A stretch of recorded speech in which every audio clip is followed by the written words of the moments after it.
Bayan, ongoing yung pagsisimento dito sa daan na mula po sa ating likuran sa may Partida Street. Ngayon, ito ay papasok sa may General's Village at ito ay akin ang na-vlog linggo na rin nakakaraan. At ngayon, hindi naglaon ay sinisimento na yung daan na una pong pinatag. Hinukay muna, pinatag, and then ngayon ay siniksik ng pison. At ngayon, itong kalahating bahagi na nito ay sinisemento na. Nakita po nyo yung bakas na simento.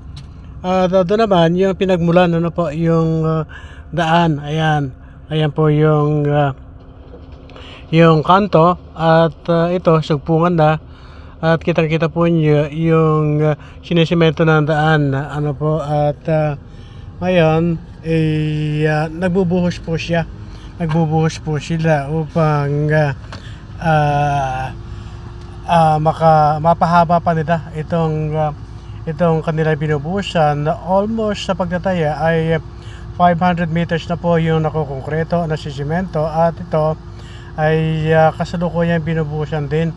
At tila medyo magtatagal tayo rito dahil ito po ay obligadong ibuhos yung lahat ng laman ng yung panghalong simento na dambuhalang truck na yan. At ngayon ito naman hindi natin pinanghinayangan at kahit na mahimpil tayo rito na lang sandali, pero ito ay kaluguran naman at kabutihan sa amin pong residente sa gawin na yan at lahat ng bumabagtas sa nasabing daan dahil ito nga po ay magdudulot po ng ginhawa sa amin na daanan na dati-dati bako-bako, sungka-sungkan daan lalo kapag umulan.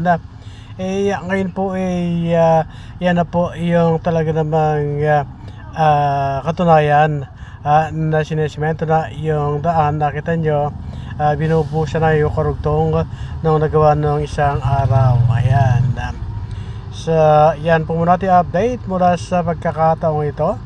Marvin Santos, Josh Mabalos, magandang tanghali, bayan.